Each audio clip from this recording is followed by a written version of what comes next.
peuple de Dieu bolongwa imatiri tala ba prophète we bolanda bango te kama ba ne wana zo kosa bango biloko neza lukuta biloko les sont de pétage ko ba na yana bango prophète pétage pas pétage na prophète asuka ya mukuse yo poso bengake dadi pai nga biloko wana dadi te biloko wana ba pai pala ngai te pai dadi ne loko ni nazol balukuta tala bato bano bato ba nzambe nanga tala moni film na nzambe eleka yom ta dévoiler ba sekeno so wana na lobi boy mukolo moko boy bato zo tan ko mwana ba prophétiser non prophétie moko boy terre ko bouger abimi prophète muso mukuse ya mukuse donc péteri na yaya péteri papeterie oh là tout ça ce sont des aventures alors mutu musoso alobaka biloko ya comète oyo alobaka oyo muke ote papa pasteur ba kufa alimete garçon comme ezoki mangayo mutu alobaka évangéliste Roger Baka m'a fait un message tala na bien lukuta biloko alobaka donc ezala ba pasteur ebele ba bebi sa fitiri ya bato OK asima kisi na ye azo sangisa bino ça ba faux miracle pour pouvoir en église wana.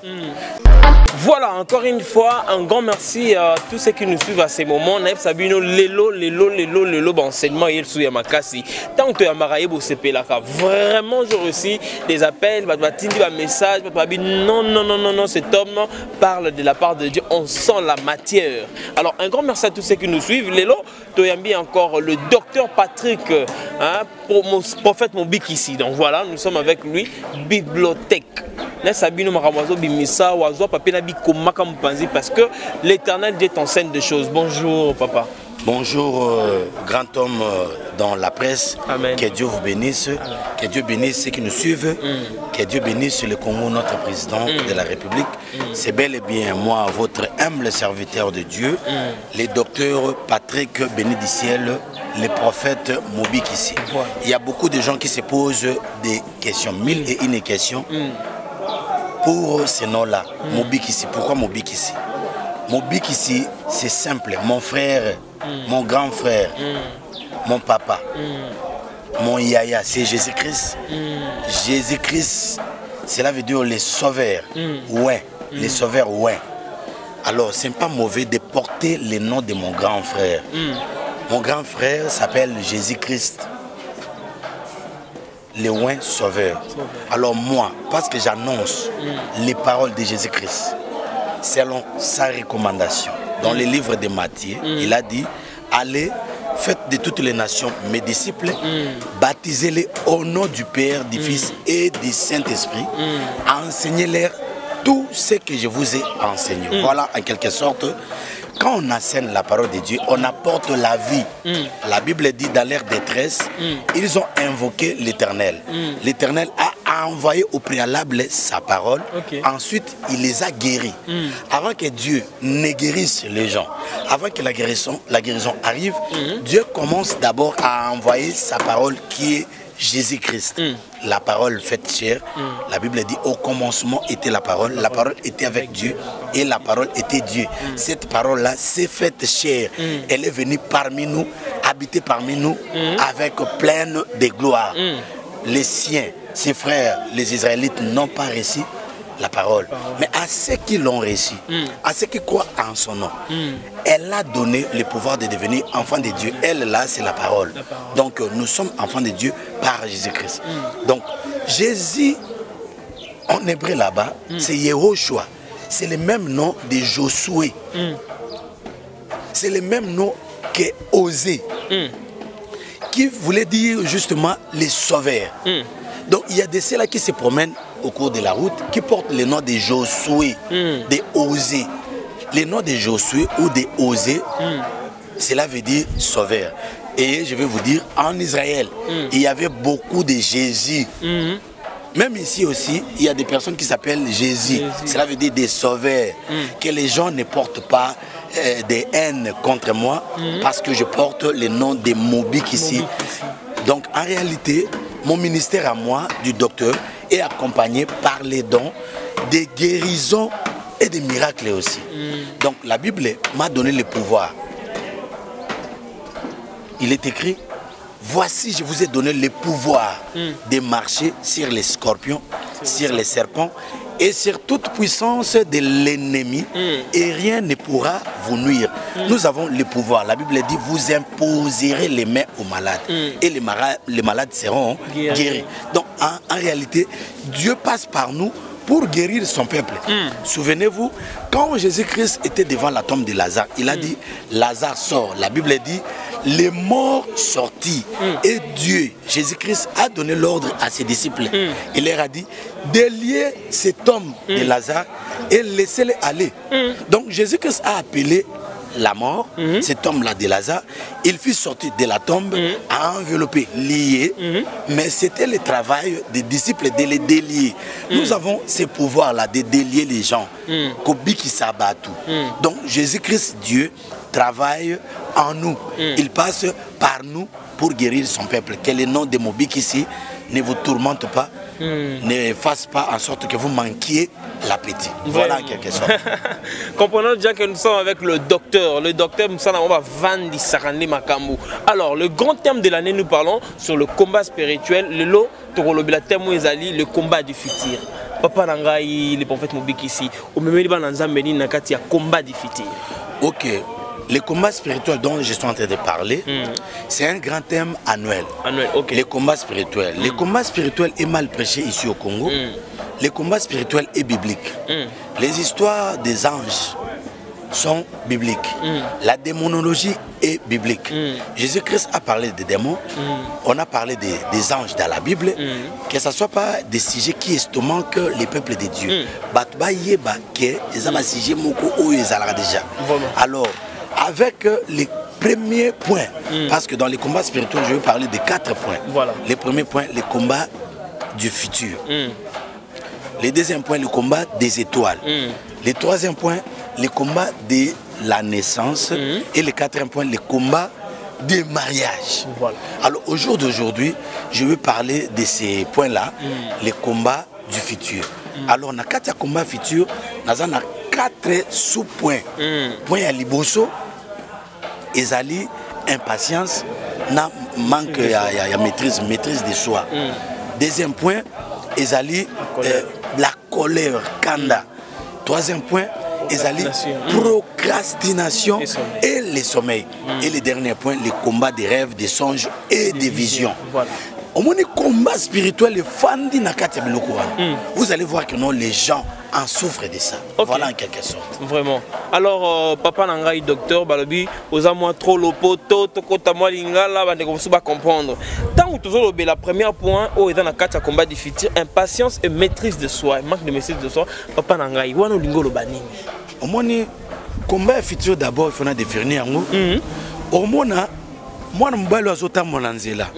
Na moi ou bien moi garçon va dans quartier na lupango tel na fille va na lupango tel au moins na batmo ka mi balé batali bambabi vraiment ce que junior balé na nana babota bana bien ndenge nini bango mbali ba yebité mais yo déjà au tel de jobi junior na nana so basangani babota bana bien bato misumi ne ba mona déjà. OK, le combat du futur au moins batu yakala babana ko loba soki aboti mwana nga kozala mutu azoloba makambo mwana nga kokoma grand mwana nga kosala boy akosala boy yango combat du futur evana na kati ya maloba. OK, kolingaka te mutu moko lobela ko mabe eza na batu mosusu bavi na bango ebeba po balobela bango mabe yo okubonga te yo okobala te et biloko wana emati na likolo na zone awa ya likolo. Il y a des démons qu'on appelle les esprits des airs, les anges de Perse. Voilà. Bango rôle na bango zale pour provoquer. Ba parole négative nyonso. Ba kangisaka yango po elata nzoto. Oh. Yango no komona moi si azomona mobile na ye. Azongi retard. Yoka. Ozongi retard. C'est qu'on connaît et pas basim susu. C'est qu'on ozo ba folie. Ozo linga linga. Kaka ndenge ozo loba maloba wana ya négativité. et comme mataliko na zone wana ba génie de l'air ba ange de Perse ba kozama loba wana ba vanisi yango elati nzoto au moins mbano pe azaki mobulu te akomi mobulu na ndenge ya solo mobano akomi pe kolinga na ndenge ya solo nana provoquer ezali yo moto lukaki komba ya futur o eva na kati ya maloba yango na Bible ezoloba boy que le bien soit l'objet de vos pensées. OK. Ozomona. So ozana ba pensée positive, ozo créer biloko moko boy na zone ya likolo, ezo déclencher miracle. Ba pensée positive yango na foi. Parce que la Bible dit ceci, la foi c'est être sûr de quelque chose qu'on espère et une démonstration de celle des choses qu'on ne voit pas. Voilà. Tu ne vois pas mais tu penses déjà avoir quelque chose. Donc quand tu penses avoir quelque chose, tu es en train de créer une zone dans les lieux célestes. Parce que la Bible dit dans le livre des Hébreux chapitre 11 verset 11, Bible Zobabou, par la foi, Sarah était devenue vieille.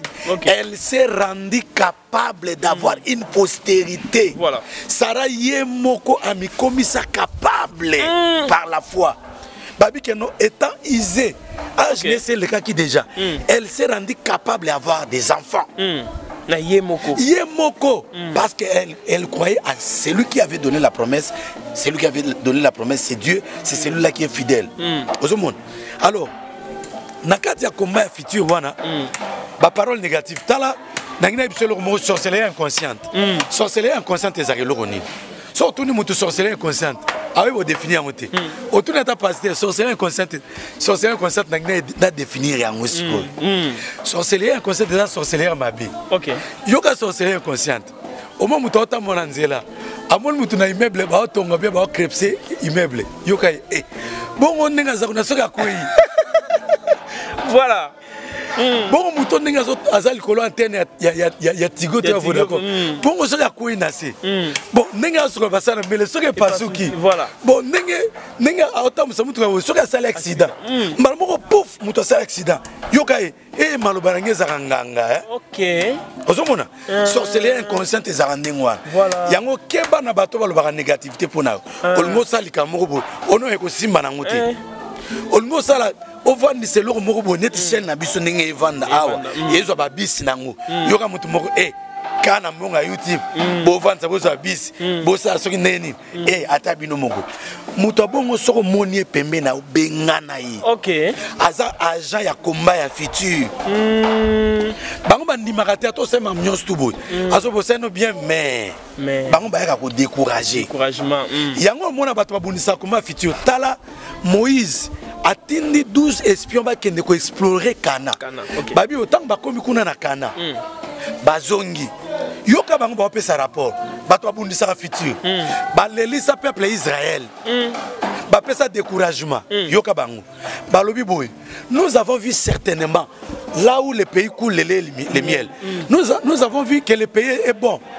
Voilà les fruits, l'évidence est là. Okay. Nous avons trouvé les Anakim, les géants. Bazana misapi 6 na maboko, 6 na makolo.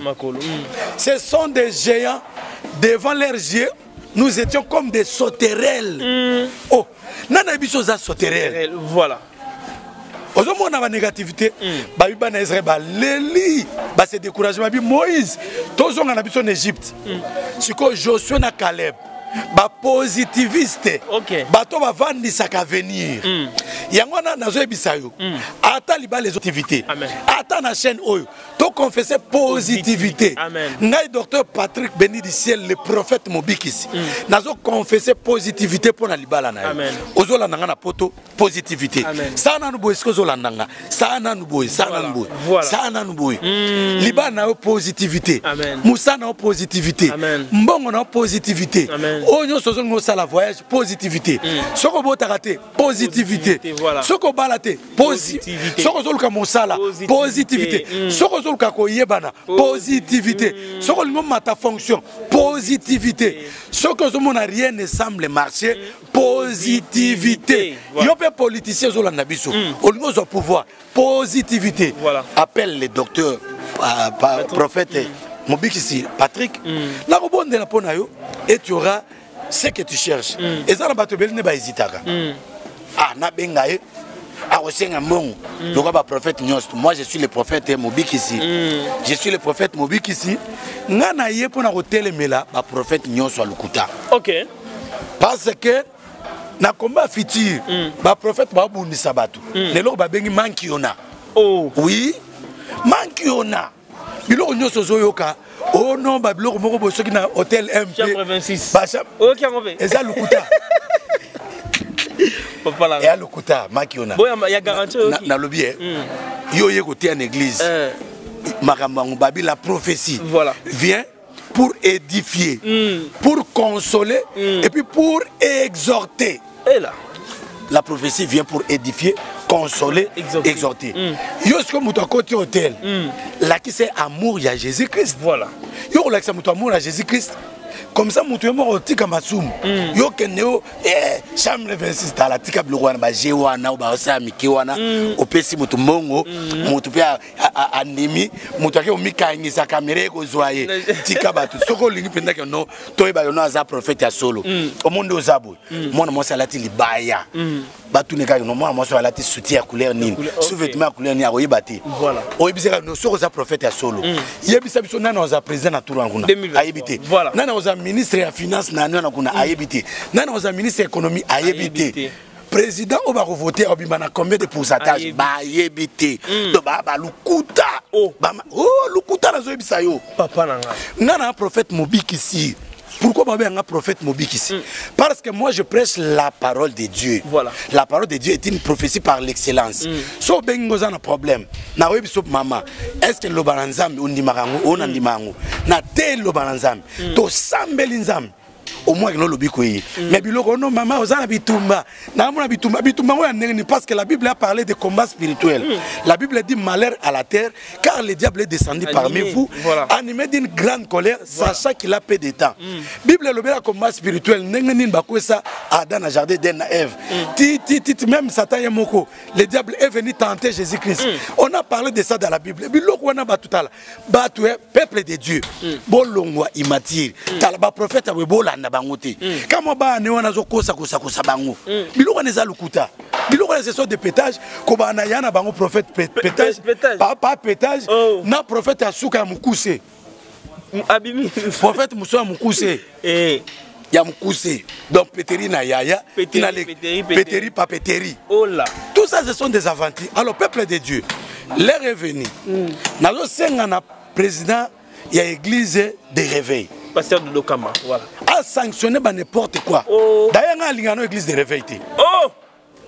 On a une église de réveil. Donc, tu as une église d'éveil, éveil. Éveil. Réveil, c'est que bolalaki, bolamuki, bolala, bolamuka, bozo relamuka. Na ba péteri. Na ba pétage. Parce que ceux qui viennent des églises de réveil, bako tikate que nous moutons ça ba pétage. On vient ici à la télé pour prêcher la parole de Dieu, consoler le peuple de Dieu. Voilà. Mais dans le peuple de Dieu, si on moutons ça pour ça c'est quoi? Na lugano iska pétage ezali. Ta pétage. À ce qui qui mi alali. Tu vois? Ça c'est le plus la parole de Dieu. Nabi, tant qu'on ça la bouzo dans la télévision. Est-ce que on nzambe appelle ça yo? Et kokana ozo na YouTube. Na YouTube roté abonné sur mutatino moto deux personnes. Et kokani tena on nzambe appelle ça yo. Pourquoi perdre l'identité? Pourquoi perdre l'identité? Au moins Shadrach, Meshach, Abednego. Et ça va comme on a bangoté, ba comme na Babylone, ba changer ba kombo. Yango ba leka na grande tribulation. Tant ba otaki Israël, ba yaki na Babylone. Ba zoki ba mike comme na bango zaki Azaël, Michaël, Anania, na Daniel. Ba komi kuna na Babylone. Ba changer bango ba kombo. Moka komi Shadrach, Meshach, Abednego kombo ba nzambe wana. Mais Daniel ba pesa komo pe Betsalta. Aboya ki yango atikala ki Daniel. Yango no mo que na grande tribulation. Tant le roi a érigé statue Ozaki na 60 coudées 6 largeur il y a 6 coudées 6. Le roi qui avait ordonné cela, c'est un homme, ça fait 666. Tant que statue on était les maquis. Babeti ba siffler, na ba musique ba guitare, ba to ba gumama. Au moins non parce que bango ba changer d'identité. Ba comme na pétage. OK. Ba boya ki ko fuka mais la statue mais ba keneki na moto. Mais Daniel azala quitté. OK. Obi elaki sinine. Et là, ici, enlèvement. Daniel était déjà enlevé. Voilà. Bah, on a bâti une grande tribulation. Bah, mon qui antichrist. Statue, on a image antichrist. Parce que, bah, il avait la longueur de 60 coudées, largeur, il y a 6 coudées. Et le roi qui avait ordonné, Hazaki, créer le 6e jour, ça fait 666. Okay. Alors, bato nyonso ba changer d'identité ba kokuta na bête ba kokuta na antichrist bato nyonso ba sa pétage na ba landa bango na ba komataka en bien pour na ba pétage wana bango nyonso ba kokuta na kati ya liste wana ba kokuta na antichrist. Il faut sanctionner. La Bible dit appelez mal ce qui est mal, appelez bien ce qui est bien. Au monde. Donc c'est un peu ça. Les grands combats, les combats du futur. Alors, le prophète Tamba Osama Kionawana, quand il y a Balukuta, ça fait futur à Batu. Ok. Il y a un miracle. Il faut faire croire Batu qu'il y a aux Ananzam. Et aux Ananzam, mon peuple a perdition, au bébé ça futur na bango. Laissez mon peuple, Pharaon, Tigal Botané Kenny. Donc, les hommes pasteur et bébé ça futur à Batu. Ok. Asima Kisinae. Alors, ça a fait un miracle pour pouvoir en église. Je peux dire que Daddy, Pai, n'a pas loko wana Daddy te, loko wana papa est pas l'angaité. Pai, Daddy, ne l'orni. Appelle-moi pasteur, appelle-moi prophète parce que Dieu a donné les 5 ministères.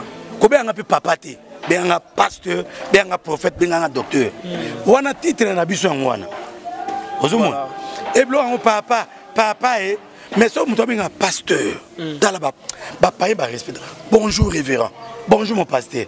Mais tu as un chrétien, paye, daddy, daddy, paye. Ça, ce sont des légèretés. Okay. Moi, je n'aime pas de légèreté dans l'évangile. Voilà. Je n'aime pas la petitesse, je n'aime pas la médiocrité. La ligne que nos peuples vont comprendre. Combat oyo ya futur.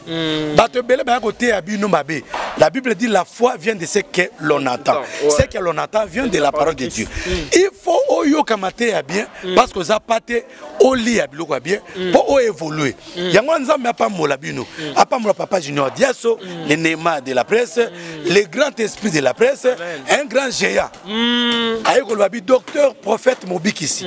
Yaka na chaîne nangai. Na peso espace. Voilà. Oyaka côté ya sangmalamu, oyako zongi sa peuple de Dieu. Omoni en quelque sorte à ça l'évangile nangai. Amen. Et la Bible dit qu'il soit beau les pieds qui annoncent l'évangile. Okay. Ce qui l'obéit pas molami. Pour le bail asimikisité à s'aimer d'une manière. Azur Moutou Azali licencié en théologie. Azur Moutou a vendu ici vérité dans la parole de Dieu. Alors il y a Kaawa. Ando il y a licencié en théologie. Ando il y a appel vertical horizontal. Aux oies de la part du Seigneur. Il y a qu'à prêcher parole de Dieu. L'intégralité dans mon bimba. Voilà. Nde yangwanga na awa nazo le bela combat spirituel. Eza témoigner non le bela na ne. Combat spirituel ba tobi ko sate. Baka sakate eza ba prière ko bengana ya ko tumba. Il y a chasser. Même sanctification et dans les combats spirituels. Autant la sanctification est dans les combats spirituels. Ce qui n'est que nous avons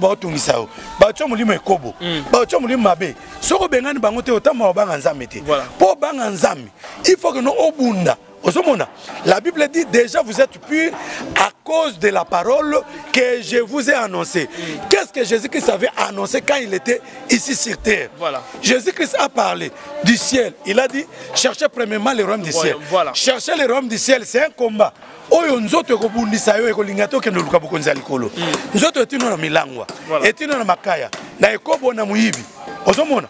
Alors il faut combattre ce système-là. C'est comme apôtre Paul qui disait, le mal que je ne veux pas faire, c'est ce que je fais. Le bien que je veux faire, je n'arrive pas à faire. Misérable que je suis, qui me délivrera de ce corps de la mort? Alors lui-même, apôtre Paul, était apôtre, mais le combat spirituel est là. T'as apôtre Pierre. Apôtre Pierre, là, on Jésus-Christ. Jésus a le Bible. L'église à Jésus. L'église à l'éloté. Jésus a dit Pierre, Pierre, la nuit d'aujourd'hui, le diable était venu te chercher pour te cribler comme du format. Mais j'avais prié pour toi. Quand tu seras affermi, affermissez aussi tes frères. Voilà. Pierre apôtre, il y a des démons, mais il y a une église, il y a la main de l'éternel. L'église à Jésus-Christ, Jésus est moi en vivant. Pierre a mon habitumba. Oh, ce qui m'a combat spirituel. Et ce qui m'a dit, combat de ma béwana, on a le mission landi, kol bengana baboti, o bengana maman nayo, o bengana papa nayo, o tike libanda, akene ko koma shege. Wana mabe, wana combat spirituel te mabe. Alors, le combat du futur, t'as l'apôtre Paul. Bible zoba que non, apôtre Paul a été en Zambie. Apôtre Paul a un démon en Jotunai. Apôtre Paul a vécu un démon en Jotunai. À l'obibouille. À cause des dons et de la grâce excellente que j'ai reçue de la part du Seigneur, Dieu a placé un ange de Satan à moi. Il m'a mis une écharde afin que je ne m'enorgueillisse pas. Ok. Apôtre Paul a compris que Bible zoba que non, parmi vous, y a-t-il quelqu'un qui est malade, qu'il appelle les anciens de l'église, que les anciens prient pour lui au nom du Christ, en louénia d'huile. Voilà. Il a fallu à cette époque-là que Paul cherche les anciens. Les anciens à cette époque-là, c'était Pierre, Jacques, Jean. Voilà. Paul a été long, mais à cause de l'orgueil. Ok.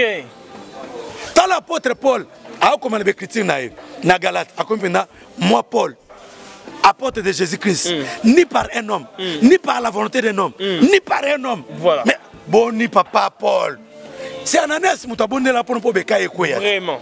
Mais ni par un homme, ni par la volonté de l'homme. Okay. Mon orgueil. Et que toujours bien ma combat futur. Point liboso, et ça point auto bengi impatience. Voilà.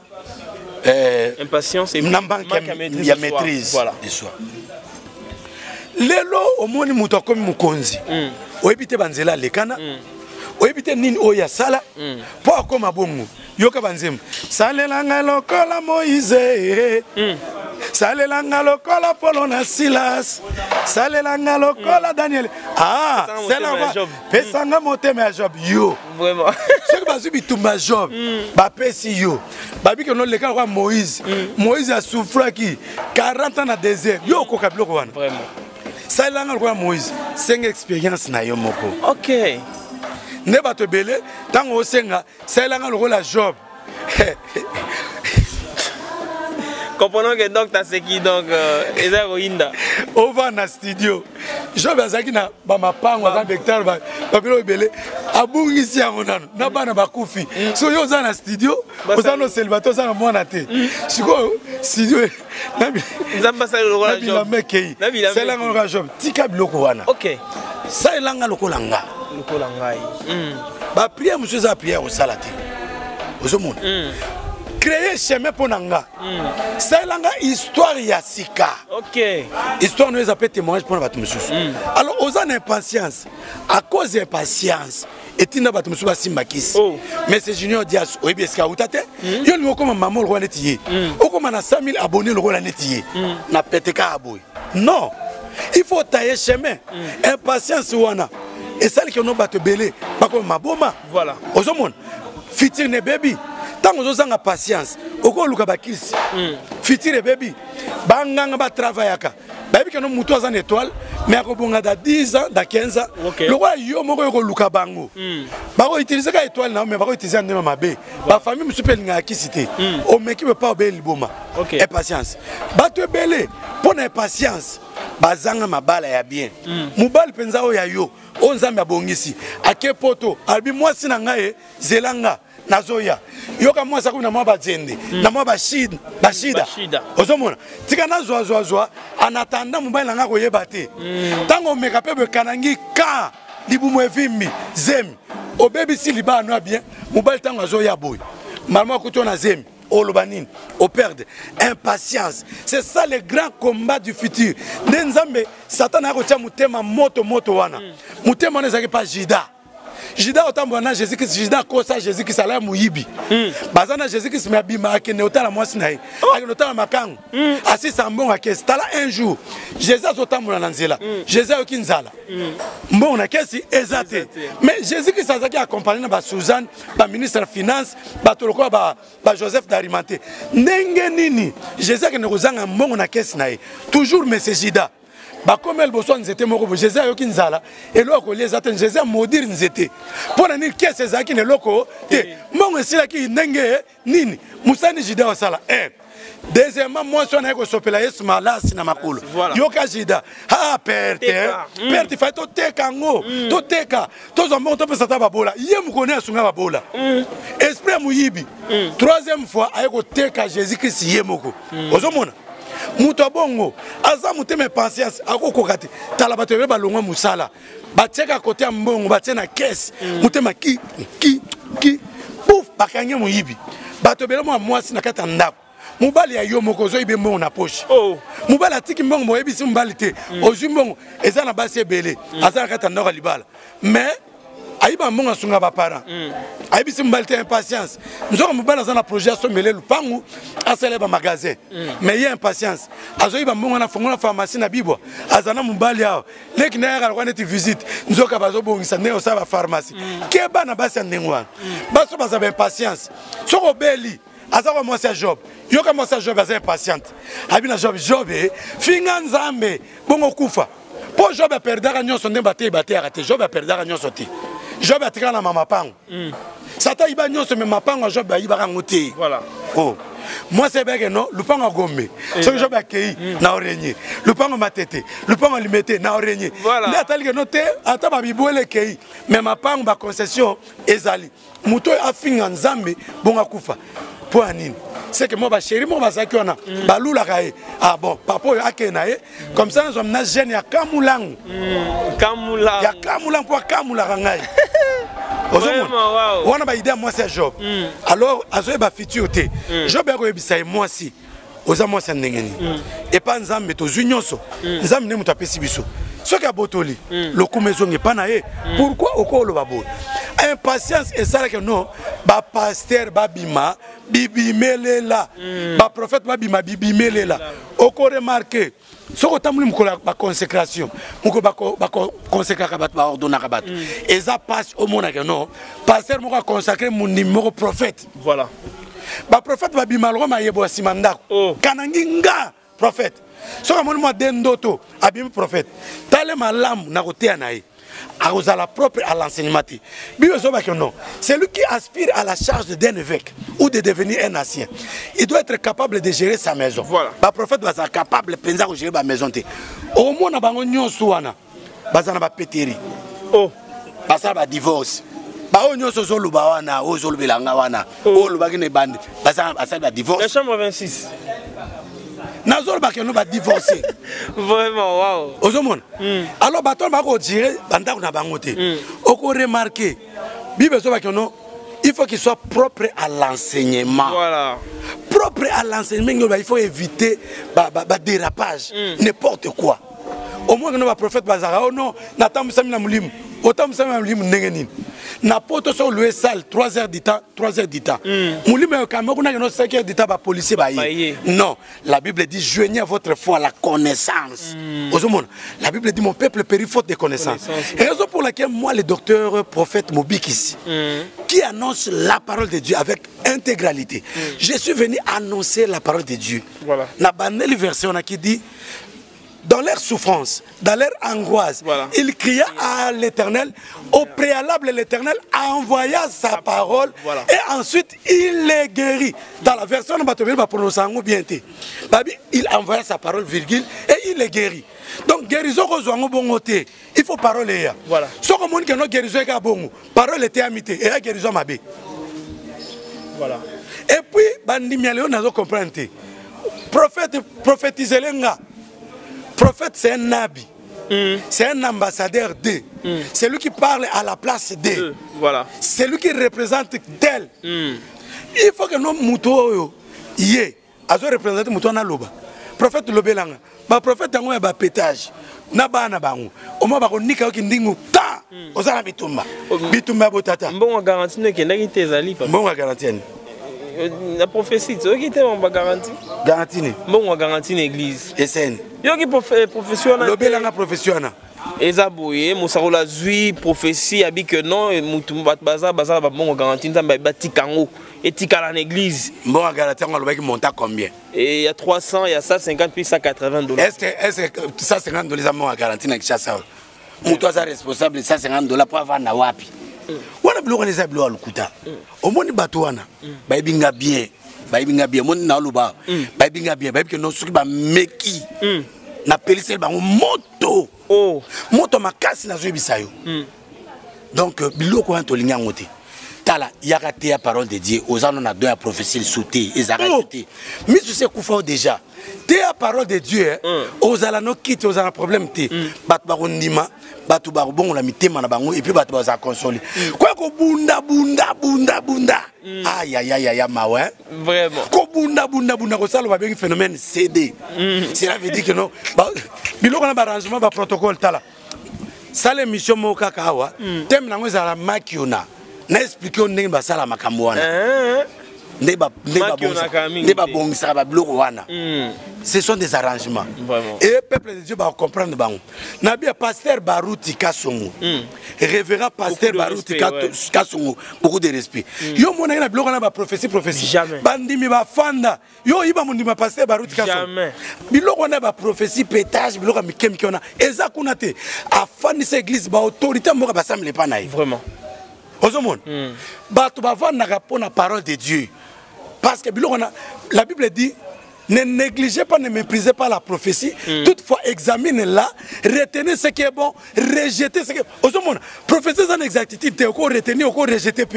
Deuxième lors, moi, t'attends plutôt. Si vous avez un prophète à Nini. Tu as dit, le président, il dirige. Tout le monde a dit, mutu mususu alobaka biloko ya comète oyo alobaka oyo muke ote papa pasteur ba kufa alimete garçon comme ezoki mangai mutu alobaka évangile Roger ba taper faire un message tala nabie lukuta biloko mususu alobaka Moussaroli ya loba lukuta nazol ba lukuta tala bato ba nzambi nanga tala moni film na nzambi eleka oh yom ta dévoiler ba sekeno soana na lobi boy mukolo moko boy bato zotanga komwana ba prophétiser non prophétie moko boy terre ko bouger te oh na site ya NASA po bato batala internet te na site ya NASA ba koma boy un certain ce que 21 mars 23 mars comète moko ko ta likolo et ko kwea et ko bouger planète terre et ko bouger planète terre. Si vous avez un site à NASA, vous avez un aigle. Na côté na beti kuna ezana ngoma kambalo na site à NASA. Si vous avez un Congolais, batala na internet ya bimiso ndinga prophétie. Et so pas maman wala. Oh, betela maso monsieur. Alors deuxième point, la couleur. Je crois que tu es souvent la couleur parce que prochainement omoni mutu oyo azo sala ekobo. Pité Bondumba na mutu azana kanda colère mutu a colère aleki na mabe makasi colère za porte d'entrée makasi tala so mutu anga sala ekobo akute na mwasi na nzela po draguer mwasi musupi azaba yuma mwasi mpe aleki soki no mwasi na ndimi ba pesa numéro mutu na ko linga ke no ba ke hotel il faut azana mbongo azela salaire soki azwi mbongo il faut benga mwasi tamu sumbule zobeta mwasi akoyate tamu su téléphone ekolekana te abanga le mwasi aza mbali na ye abanga le mwasi akoluka mwasi bakobeta ye ozoma procédure so bakute na mwasi wana il faut bakende sika moko il faut bakoma na hotel yango bafuta chambre ti mwasi chambre 26 abatama continue papa ozoma eko simba ou bien eko simba te eko pesa retard mais kanda yango zo attente so otambola mutuka na yo so ka wewa lekili boso noka yo ye pas aussi yo longwa kuna ale utana mboka mama ako kita mamo bitumba pe bandi donc esprit à colère eza porte d'entrée au mona que non ba mama na ndako azana kanda déjà ozela mobali oti musala ko koma mobali akomi kaka ma aya mambali na bizute aya mena tendance mala moko na yoka ke basango bisiko ke neko mela kuna mobali ka bitumba boya kabula libali panzani ozomona voilà colère Quand on a une décision, c'est ça le grand combat du futur. T'as la impatience, t'as la colère. Voilà. Et parce que c'est ça que nous moutons c'est là il a qu'à ensemble. T'as la Nabakouk. Babi que non. Professeur c'est comment déjà. Comment yango écrit cela sur une table grave là qu'on la lise couramment. C'est une prophétie dont son temps est déjà fixé. Voilà. Elle marche vers son accomplissement. Voilà. Si elle prend du temps, elle s'accomplira et elle s'accomplira certainement.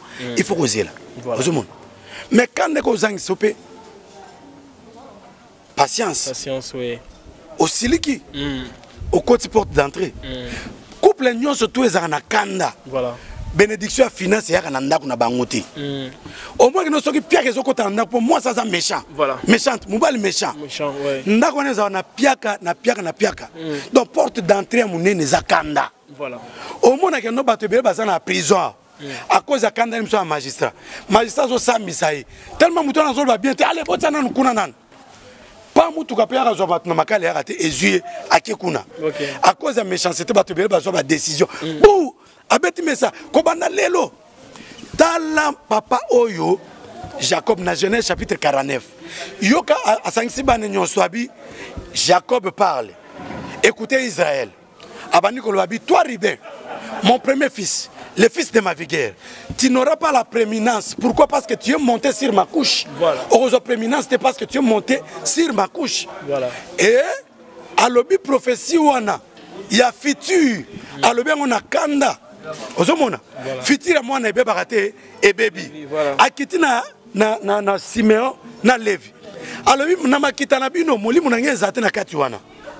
Bino bokende ke ko faire circoncire bato ville ya Sichem tant ba se circoncire ba komi faible boye bobomi bango tumbi ville na bango makambo sala wana bo markanga bo sala mabe molimu na nge vente na kati na bino voilà ozomona alors Ribé sima mikolo parce que il a été maudit par son père tala sima mikolo bibe zo ba kono na désert tant ba kei Ribé tribu ya Ribé e komo kauka elinye kufa ba ko limwa nde Moïse ya ko lubabi que Ribé vive.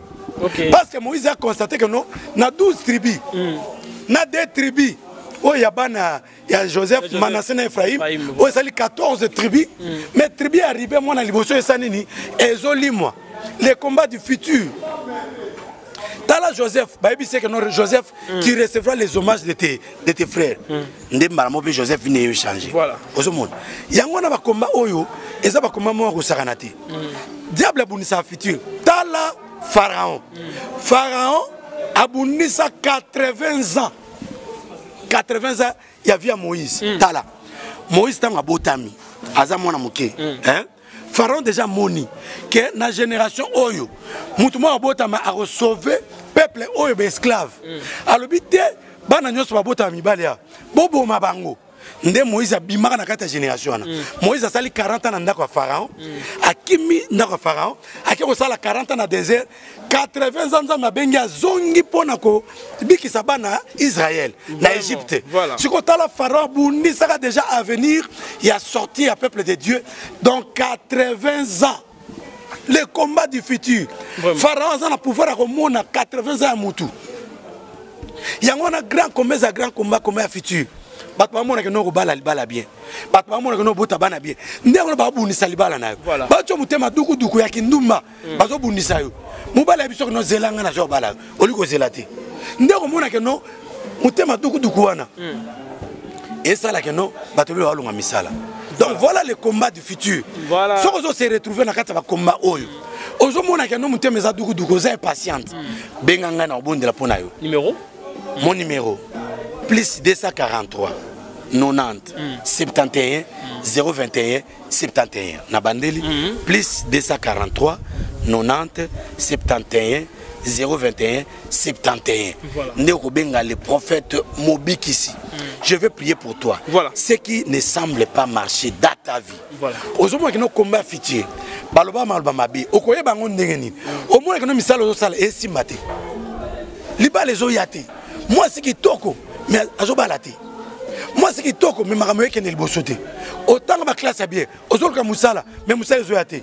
Na combat fitir ou anabatia batou au babengi masque de rejet, masque au babengi masque de richesse. Voilà. Masque de rejet, bah boire ça boire ça yo. Maramino soso luka baso boire ça boire ça yo. Okol comme Moussa boza 100 personnes. Bah rejoindre 9 sauf kayo. Voilà. Na masque muso masque ya richesse. Masque de richesse c'est le ronin. Moto ko talaka kono ne vous avez $100, c'est vous allez belé. Moto lembi na e, c'est vous allez belé. Nous vous allez belé te, vous avez le logo côté. Mais bah l'attention masque on a pour bébé sa futur na yo. Voilà en quelque sorte les grands combats du futur. Combat futur ba bundi ça peut ba konzi. Bato ba en étoile jaune. Parce que tant on a comme une étoile, on a expliqué étoile jaune, étoile rouge, étoile pembe, étoile bleue, étoile vert. Voilà. Bato bas en étoile ya bakonzi, étoile jaune. Na étoile verte. Étoile ya richesse, parce que David a dit l'Éternel mon berger, je ne manquerai de rien. Il me fait reposer dans des verts pâtirages. Vert pâtirage c'est sa couleur richesse. Né au monde président Mobutu. Na drapeau na biso ça couleur verte, couleur jaune, couleur rouge. Et à pambate ba couleur wana. Voilà. Tout na biso ba prophète Mobix to ebisao couleur verte Mobutu atiaka. Ata explica binote mais biso to na miso ya komona couleur verte laksa nini, couleur jaune bano laksa nini, couleur rouge bano laksa nini. Na ko expliquer ma mususu pe destruction mboka na biso. Les 3 Z, Z comme pays, Z comme monnaie, Z comme fleuve. Fleuve Zaïre, monnaie Zaïre, pays Zaïre. Na ko expliquer ma totem. Ba totem nini eta musaramboka. Au monde États-Unis ça na totem ya aigle. France ça na totem ya soso. Ozomona. Biso ebi totem to nango ya léopard. Na Égypte serpent. Égypte serpent. Ba totem pe na via bato comment ba totem e bundisaka bato.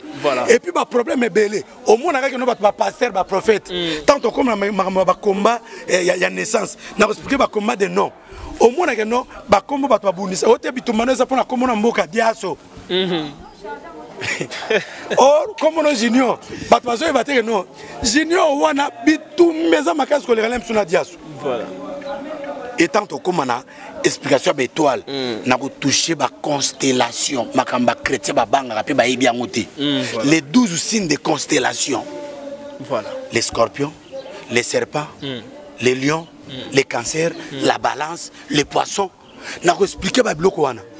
Na biloko ba to banga ba horoscope. N'a pas expliqué ba avantage na ba désavantage na. Voilà. Voilà. Et puis bah mystère, mystère en géologie. Comment les anges opèrent et travaillent. Voilà en quelque sorte les grands combats spirituels. Vraiment. Alors, nous voici à la fin. Je crois que Etikalibiso 2 points. Il faut tout le Belango. Prochainement, si Dieu fait grâce, demain nous allons parler de cette Etikalibiso procrastination et sommeil. Combat. Procrastination, cela veut dire ajournement. Maman ça lelo. Voilà. Yoga. Dans nos attentes, classe est en retard. Moulimo à repos. Ah libala. Bon tant non tant zanan. Yo bali siko. Oh, il fallait pas rater poto. Vraiment, alors pour finir, ils appellent un combat de rêve, de vision. Ou un combat de rêve, de vision. Et de songe. Nde wana na kovanda penza. Est-ce que le prophète va comme ça? Non, moi la publicité na cause bongo. Ça tu es un abruti spirituel. Vraiment. Alors, c'était bien l'émission d'Oralou avec Dieu de Dias. Je suis là. Continuez de vous abonner massivement sur cette chaîne. Voilà comment vous êtes édifié. Voilà comment vous êtes rempli de la matière. Alors, quant à moi, je vous dis déjà au revoir. Retournons prochainement, mais papa va donner quelques salutations et puis à la fin, il va prier pour les enfants de Dieu. Papa, à vous le micro. Merci beaucoup. Avant que je ne salue les gens, je dois toutefois prêcher la parole de Dieu. J'aime prêcher sur la foi. La Bible dit, si vous avez la foi, comme les grains de sénévé, vous direz donc à cette montagne, ôte-toi de là et jette-toi dans la mer. La montagne obéira. Toi qui as des problèmes, des difficultés, des maladies, je ne sais pas, les maladies incurables, tu peux tout manquer, mais ne manque pas la foi. Je veux parler de 3 dimensions de la foi. La petite foi, la grande foi et la foi équilibrée. Un jour, Jésus-Christ se promène avec ses disciples. Comme quelque part, mbonge zo tungisa masuwa ma ezo kota na boato Ba yekoli ba la musi Yesu. Maître Rabbi, réveille-toi. Jésus s'est réveillé. Il a calmé la tempête. Il a dit à ses disciples, gens de paix des fois, jusqu'à quand serai-je avec vous? Cause en petite foi. Le maître est là. Mais toi, il faut que tu agisses. La Bible n'a Jacques Azolo Babou. Montre-moi ta foi. Moi, je te la montrerai. Ma foi à moi. Ma foi à moi. Mais ça sera avec des œuvres. Qu'on n'y me faisait un ami ça là. Pourquoi on sommes ma pampeste déjà? Pourquoi on sommes ma biberon te nanda kunayo? Soko bala raté on sommes ma alliance. Au milat sina musapobi ko ba leona bali. Au longo lengo evandi, mais sur le plan spirituel tu as déjà fait un acte. Que Dieu te bénisse. Toi qui as des difficultés, des problèmes, je veux que tu remontes un peu ta foi qui est affaiblie par des problèmes, par des difficultés, par des maladies, par des chômages, par des stérilités, par des célibats. Ne crains rien. Mon Dieu est puissant. Jésus-Christ est le même, hier, aujourd'hui, éternellement. S'il a fait dans les temps anciens, il va faire encore aujourd'hui, parce qu'il ne change pas. Job a dit, j'ai tant entendu parler de Dieu, et aujourd'hui mon œil l'a vu.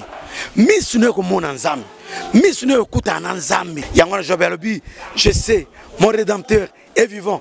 Il se lèvera les derniers. À côté les macaques, Zana Kondima, Tika le Sikamoko Lokola Abakouk, j'étais à mon poste, j'ai veillé pour voir ce que l'Éternel me dira. Alors j'étais à mon poste, j'attendais pour voir ce que l'Éternel me dira. Donc, en réalité, devait dire, j'étais à mon poste, j'attendais pour attendre ce que l'Éternel me dira.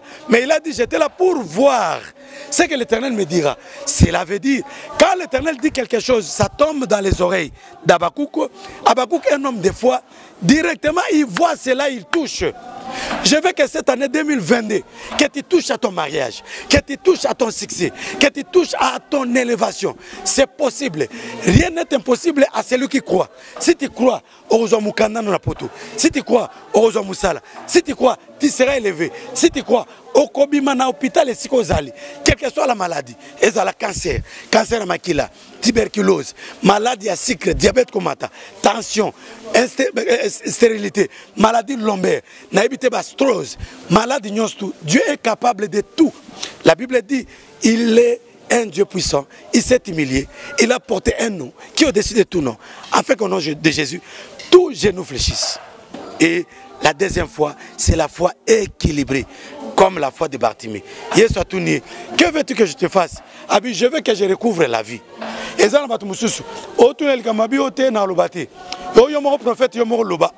Mais Jésus a dit prophète à Yebaki. Pour Bartimée. Loba. La Bible dit parle toi-même pour te justifier. Si on a une foi bon équilibrée, au coup de Jésus. Bartimée va pécher qui est. Pour moi, Jésus-Christ, les gens l'ont péché. Aussi longtemps que Bartimée a péché, il criait encore haut et fort. Rabbi, fils de David, sauve-moi. Et Jésus-Christ est sauvé. Tu seras sauvé. Et la dernière fois, c'est la foi grande. Regarde-moi cette dame, la cananéenne, qui s'approche vers Jésus-Christ. Elle lui demande un miracle. Jésus lui dit, on ne peut jamais donner le pain des enfants aux petits chiens. La femme a dit, même les petits chiens qui sont sous la table mangent les miettes qui tombent. Jésus a dit, oh non, je n'ai jamais trouvé si une grande foi en Israël. Au moins, petite foi, foi équilibrée et la grande foi. Zana grande foi, le quoi moi, monsieur. Ndia Zouaki, Lobiko, Yamouanaï. Orozo Lobiko, Soko Mati Kondimanayo. Bapi Melonion se me kondimate. Soza Kondima, Sima Motemanayo, Nabondela Ponayo. Éternel le bon Dieu, je prie pour ton enfant, je prie pour ta fille, pour ta servante.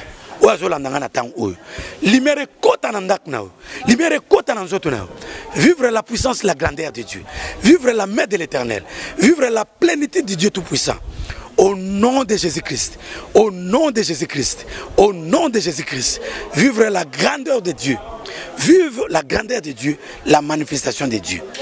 C'était moi, votre humble serviteur, le docteur Patrick Bendiciel, le prophète Mobikisi, au Nazaraki, na Sengo, il y a partagé na binope moment oyo, na pesi mote, na caméraman, réalisateur monene, équipe monene ya papa dia sonzam apamola bango, na pesi mote na Maeva, koko ya Maeva, napesi mbote na mama Jocelyne na mwana e bébé Jos, napesi mbote na titi bwana ya batiti titi bwana nzambe apambola yo, napesi mbote na ngai na papa Noël na mama Solange, napesi mbote na papa Johniko depuis Australie, papa John nzambe apambola yo, et puis na papa Alain au Satir Mobimba oyo tozarana bino nzambe na lola apambola bino. Si l'avènement de notre Seigneur Jésus-Christ intervient cette nuit, au son de la trompette, à la voix d'un archange, à un signal donné, nous allons monter à la rencontre de l'époux. Quant à moi, le docteur Patrick, béni du ciel, j'ai dit bye bye, ciao.